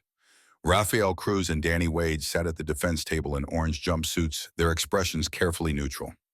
Vincent Cross had his own table, his expensive suit replaced with prison attire, his cold eyes sweeping the courtroom. Eli testified from a chair rather than the witness stand accommodation for his age and status as victim. The prosecutor, Rebecca Martinez, Dr. Martinez's cousin, which felt like fate, arranging pieces guided him through his observations. Tell the court what you saw during the week before the shooting. Eli's voice was steady as he described the surveillance. The license plates, the vehicles, the way the men focused specifically on Emma. Rafael's defense attorney tried to establish reasonable doubt. You were across the street. The hedge partially blocked your view. How can you be certain these men were watching Emma Dalton specifically? Eli met the lawyer's eyes. Because I watched them watch her. For 7 days. They didn't look at Mr. Dalton when he was outside. They didn't care about the house or the motorcycles or anything else. But when Emma played in the yard, they leaned forward, took pictures, wrote things down. They were focused on her the way predators focus on prey. The courtroom fell silent. And how would you know what predators look like? I lived on the streets for 2 years. I know what people look like when they're hunting something. The defense attorney had no response to that. Reese testified next, describing Vincent Cross's visit and threats. Bear provided context about the Brotherhood's protective measures. Dr. Martinez testified about the medical evidence, 5 bullets, the trajectory showing they'd been aimed at Emma, the miracle of Eli's survival. Emma testified briefly, the judge allowing her to speak from Reese's lap. She described the boy who'd saved her, who'd given her his teddy bear in the hospital, who was now her brother, and the bravest person she knew. Then Rafael Cruz took the stand. Against his lawyer's advice, he'd insisted on testifying. The prosecutor was merciless. Mr. Cruz, did you shoot Elijah Dalton? Yes. Did you intend to shoot Emma Dalton? Rafael's jaw worked. He looked at Eli, then at Emma. Yes, I was following orders from Vincent Cross. He wanted to send Reese Dalton a message, make him understand the consequences of refusing to cooperate. And you knew the target was a 6-year-old child. I knew. Why didn't you refuse? Because Rafael's voice dropped. Because I've done bad things for so long. One more didn't seem to matter. I told myself it was just business, just following orders. But that's a lie. I made a choice. I chose to point a gun at a little girl. He looked directly at Eli. And you stopped me, a 10-year-old homeless kid with nothing. You ran toward me when you should have run away. You took bullets meant for her.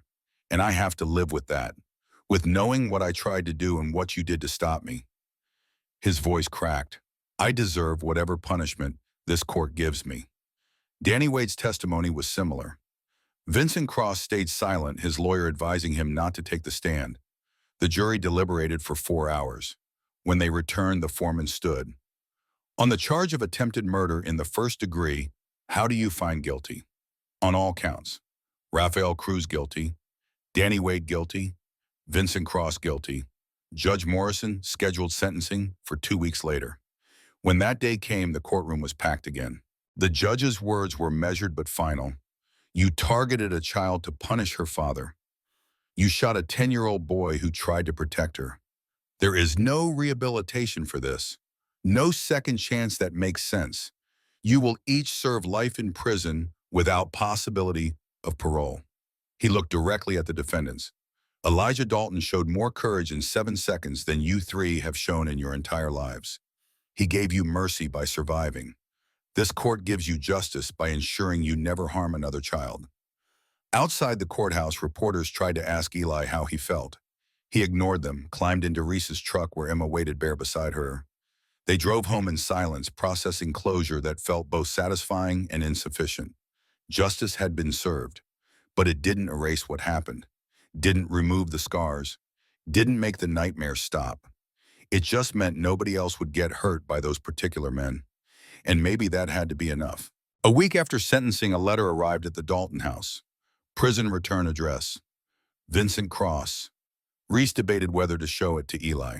Finally decided that Eli deserved to make his own choices about his past.